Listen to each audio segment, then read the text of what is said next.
Y continuamos con Así veo las cosas. En México hay todo un debate y toda una narrativa de que no es posible que haya cárteles, o carteles como algunos prefieren decirle, pero que no es posible que haya cárteles de las drogas en México y que no lo haya en los Estados Unidos. Es decir, cómo pueden existir en México y no en los Estados Unidos. Alguien quien ha seguido esto durante años es Jesús Esquivel, él es corresponsal de la revista Proceso en los Estados Unidos. Hace 10 años Jesús escribió Los narcos gringos, y ahora hay una actualización con su nuevo libro que se llama Los cárteles gringos, que usted, si vive en los Estados Unidos, puede escuchar a través de un audiolibro. Jesús me acompaña en estos momentos. Jesús, te agradezco mucho que nos acompañes en este espacio. Gracias a ti por la invitación, Jorge. Ok, empecemos con lo básico, con lo que está pasando en Sinaloa. Me levanto esta mañana y de pronto veo unas fotografías de cuerpos colgados en puentes en Sinaloa. ¿Qué está pasando en Sinaloa?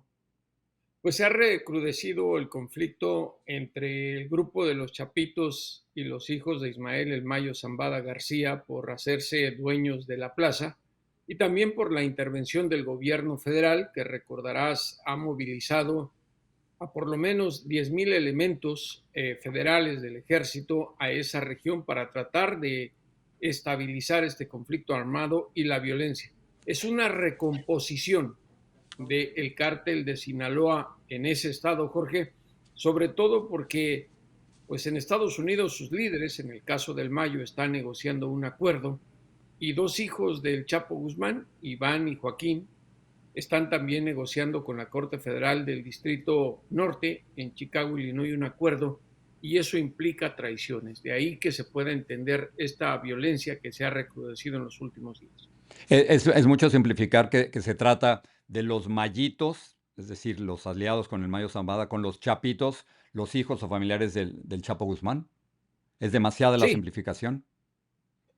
sí, porque ya son enemigos declarados entre ambos y obviamente la reestructuración del crimen organizado ante la amenaza del cártel de Jalisco Nueva Generación requiere de un grupo que demuestre que tiene el poder de intimidación para apoderarse de las rutas del trasiego de drogas, pero sobre todo de enfrentar a las amenazas que llegan de los gobiernos federales. Y hablo del de México, que ha desplazado a elementos del ejército mexicano, e incluso desde Estados Unidos. Por eso mencionaba las negociaciones del propio Ismael El Mayo Zambada García y de dos hijos del Chapo, porque una vez que empiecen a negociar un acuerdo de cooperación, pues van a dar información sobre la manera de operar de estas dos fracciones que integran todavía al cártel de Sinaloa. ¿Y se están peleando por territorio y por negocios? ¿Por qué?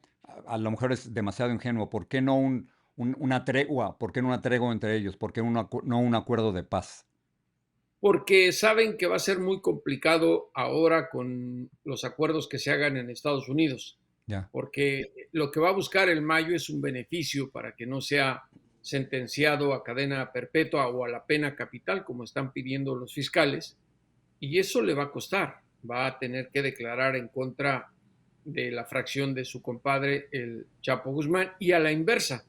También los dos hijos el Mayo, perdón, del Chapo van a declarar en contra del Mayo, en contra de sus hijos que están en México, y eso es una guerra declarada. Suena muy crudo lo que voy a decir, Sí. pero la violencia de los narcotraficantes solamente queda intimidada con la violencia del gobierno federal, y eso nadie lo va a aguantar.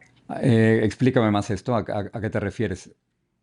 A que para poderlos eliminar tienes que utilizar la fuerza del ejército. No hay otro nivel de fuerza civil que pueda derrotar a estos grupos que están muy bien armados y que conocen los territorios y tienen en su bolsillo a muchas autoridades a nivel municipal y estatal, y eso los hace más complicados. Ti- Lo que ocurrió con el Culiacanazo es muy pequeño en comparación a lo que pudiera ocurrir en un enfrentamiento militar contra estos narcos. ¿Cuál es el cartel en estos momentos que tiene el mayor poder en México? ¿Es el cartel Jalisco Nueva Generación? ¿Y se está Es el, peleando ello con los chapitos y los mayitos?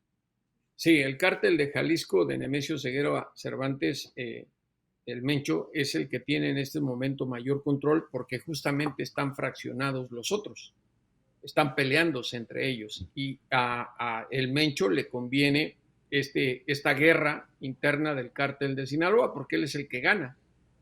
Y además se sabe que cualquiera que resulte vencedor, digamos, de este conflicto, se tendría que enfrentar al cártel de Jalisco, que los va a encontrar muy diezmados.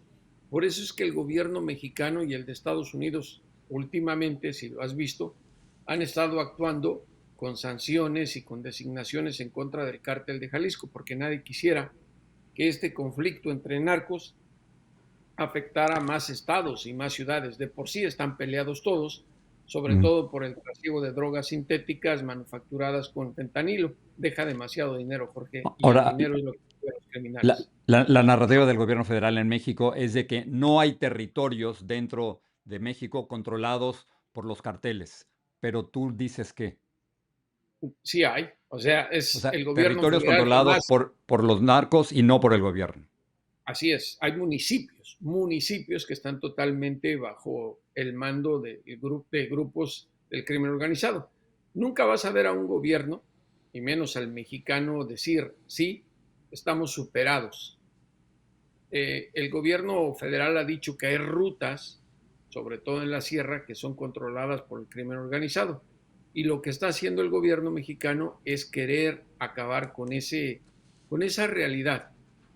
No sé si recuerdes cuando a Felipe Calderón le daba disentería cada vez que Janet Napolitano, la exsecretaria de Seguridad Interior, decía que México era un estado fallido.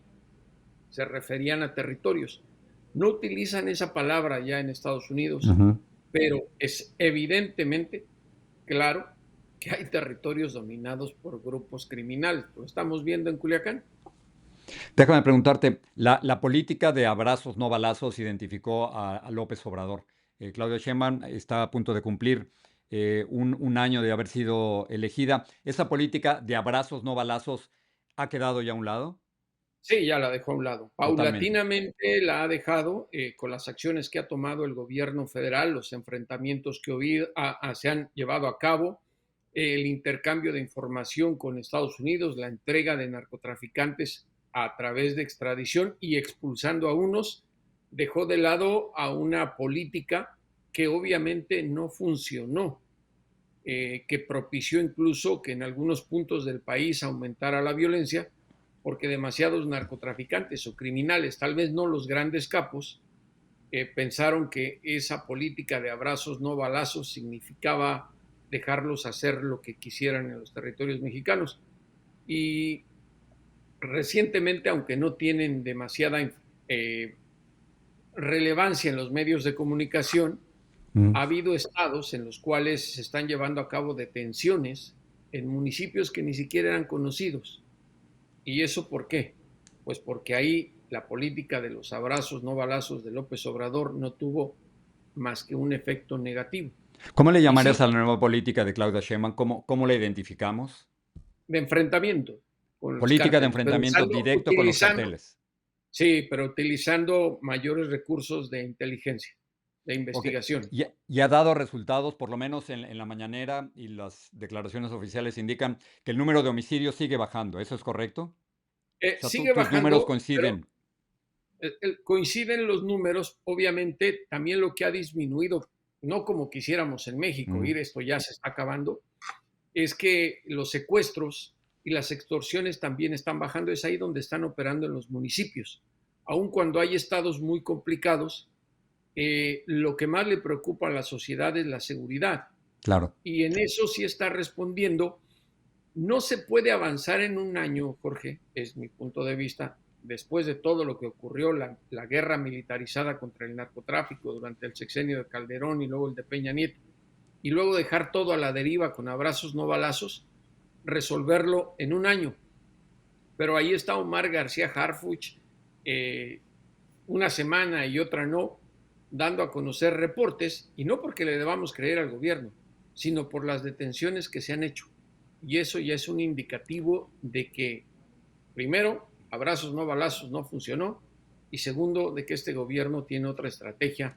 Vamos a ver si resulta o no, Pero las Jorge, porque desapariciones, Jesús, entiendo lo que dices, entiendo que los números oficiales quizás coinciden con la realidad en que han ido bajando los homicidios, pero pero ¿no está aumentando, o por lo menos los números de desapariciones no siguen increíblemente altos?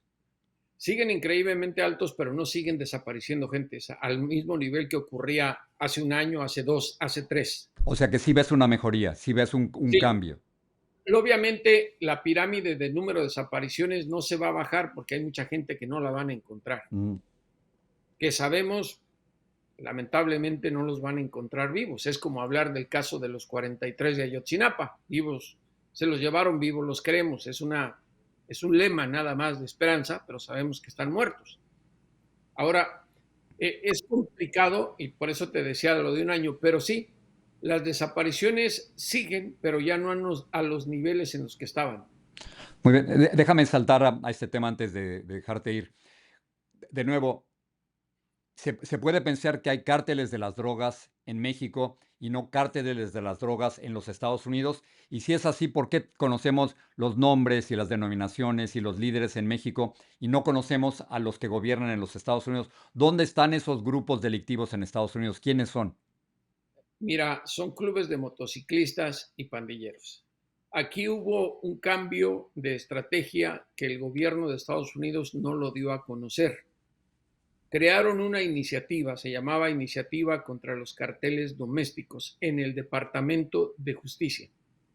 El Congreso le dio presupuesto al Congreso Federal y se asignaron a cientos de agentes para combatir a estos cárteles domésticos, que son los cárteles gringos, identificados con nombres, los clubes de motociclistas que te puedas imaginar, las pandillas que te puedas imaginar, en la mayoría de los 50 estados de la Unión Americana. ¿Y ligados a los de México también, Jesús, o no? No, No, no o en sea, el sentido de independientes. ser, sí, Mm, esa es la gran diferencia. La propia iniciativa, yo hablé con John Callery para este libro, él era el encargado de esta iniciativa, el agente de la DEA, ujú. y ellos llevaban operaciones, identificaban a los líderes y los iban deteniendo. Operan así. Ya no tienen que tener un lazo o fidelidad con ningún cártel, son capitalistas al fin de cuentas. Al mejor postor le compran las drogas. Los cárteles mexicanos siguen siendo los principales proveedores. ¿Qué les dan? ¿Qué les Esconden la venden sobre droga. todo, Jesús? ¿Cuál es el principal producto? ¿Fentanilo? Ahorita es cocaína y drogas sintéticas elaboradas con fentanilo. Porque Ujú, decir fentanilo es muy grave. ujú. Son opioides elaborados con fentanilo.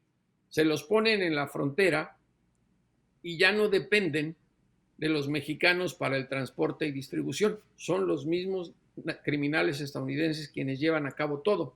¿Por qué? Porque les genera más dinero. Pero son muchos y hay de todas nacionalidades, bueno, de origen, O sea, ¿no? muchos grupos, no tan grandes como el cartel de No, Sinaloa, o los Chapitos, no, aquí sí no hay operan territorios como en México. es el capitalismo Operan puro. calles, Mm, operan calles, operan colonias, podemos decirlo, de las grandes ciudades, en Chicago, en Nueva York, en Baltimore, en Los Ángeles, en las que te puedas imaginar, sobre todo en Los Ángeles, las pandillas y los clubes de motociclistas. El tema aquí, que me parece lo más grave, es que lo sabía el Departamento de Justicia. Yo en una ocasión al ex procurador general de Estados Unidos se lo pregunté en el Departamento de Estado y lo aceptó, lo dijo públicamente. Pero como nadie le daba difusión, no lo mm. reconocieron los medios. ¿Qué ocurrió? Pues que lo mantenían de manera secreta. No querían que se supiera que ya el gobierno federal de Estados Unidos reconoce que tiene cárteles, porque con qué autoridad moral podría reclamar a otros. Y violencia y asesinatos hay aquí, no al estilo México, como mencionabas al inicio, Ujú. colgados, decapitados, pero hay asesinatos. Desde que saqué el libro, Los narcos gringos, empecé a recolectar información con nombres y apellidos de los detenidos en las cortes. No hay alguien que te pueda dar un promedio de estadounidenses que son procesados todos los días por narcotráfico, pero son miles. Imagínate publicar nombre por nombre. Y en este libro escogí los más recientes Sí. para que quedara claro y ahí van con nombre y apellido y fotografía. ¿Y cómo E pagan cómo incluso pagan los cómo pagan los narcos en Estados Unidos? ¿Cómo le pagan esa mercancía a los narcos mexicanos? ¿Cómo llega el dinero a México? ¿O a dónde llega? hay muchas maneras. Primero, la gran mayoría la utilizan a través de las remesas lavando el dinero, porque los Ah, bancos de Estados perdón, Unidos, remesas de Estados Unidos a México. sí, Ya. o a Colombia, porque Ujú. también se puede triangular el dinero. Recuerda que en Estados Unidos tú puedes transferir hasta $10,000 sin que te pregunten el origen del dinero. Es legal. Ujú. Nadie tiene derecho a preguntarte de dónde lo sacaste si depositas $9,999 con 99 Entonces centavos. son remesas que se van yendo una, por individuo por individuo. Sí, las remesas aparte, pero en las remesas está el dinero sucio. Lo que hacen los narcotraficantes estadounidenses es reclutar a gente. Si a mí Ujú. me dicen, deposítame $5,000, te doy $300, no me cuesta más que 20 minutos. Y me dicen, ahora te doy otros 5,000, ve a otra institución y hazme otro depósito. En un día puedes hacer hasta 30 transferencias a una sola persona en distintas instituciones financieras. Y así se lava dinero Y entonces las en Estados remesas en Unidos. México están infladas por el dinero de las drogas, es decir, no somos solo los mexicanos enviando dinero, sino también narcotraficantes enviando dinero Así de es. Estados Unidos a México. Ya. Y lo saben las autoridades, ¿eh? Lo saben. Yo en este libro he citado a misma gente del Departamento del Tesoro reconociendo, pero tú ves en algún momento, si escondieron la iniciativa contra los cárteles domésticos, tú ves al Departamento del Tesoro que diga, nuestros bancos lavan directa o indirectamente dinero del narcotráfico. No. Jesús, no te quiero robar mucho más tiempo. Has sido muy generoso con tu tiempo. Déjame terminar con esto. Tú a nivel personal, yo no recuerdo que ningún otro reportero, hay algunos por supuesto, eh, que lleve tanto tiempo con este tema. ¿Tú te sientes reivindicado? Que lo que tú dijiste hace 10 años con los narcos gringos, de que había carteles de las drogas en los Estados Unidos, de que tenías razón, de que dijiste la verdad, de que era cierto. Pues mira, no es que me sienta reivindicado, pero creo que el mismo trabajo te da credibilidad, Jorge. Cuando empecé a trabajar en este tema específicamente el narcotráfico en Estados Unidos, mucha gente pensó que era ficción sin leer el libro, ¿eh? Ujú. Porque ahí vienen las declaraciones y vienen los nombres y apellidos de quienes hablaron conmigo. E incluso en la editorial están disponibles las grabaciones si alguien lo duda. Y el tiempo te da la razón. Eh, Cuando yo dije que Genaro García Luna en 2009 Ujú. estaba metido con el cártel de Sinaloa, el gobierno se me fue encima, los medios mexicanos me trataron de mentiroso. 10 años después, ¿qué ocurrió? Lo detienen y ahora es un narcotraficante sentenciado. Tenía razón. ¿Qué dije yo o lo que publiqué de el general Salvador Cienfuegos Cepeda, que lo estaban investigando? Lo mismo ocurrió. El tiempo, cuando haces bien las investigaciones y tienes los documentos, tienes las declaraciones, te da la razón. Y no es una reivindicación mía. Ujú. Espero que la información, de eso se trata, ayude a la sociedad a entender la problemática que vivimos y a exigirle a los gobiernos rendición de cuentas. Te- Entiendo que en Estados Unidos nadie va a leer mi libro de los cárteles gringos, pero por lo menos en México nos vamos a quitar ese estigma de pensar que somos los malos únicamente en este negocio. y tú vas con nombres y apellidos muchas veces, Jesús. ¿No te da miedo? De eso no me gusta hablar, mi querido Ok, Jorge, me lo has listo. preguntado en muchas Yo sé, ocasiones y y te no. respeto, tu respuesta porque sé por dónde viene y te prometo no meterme más. Jesús Esquivel, gracias por estar aquí, te lo agradezco tanto. Un abrazo, Jorge. Gracias a ti.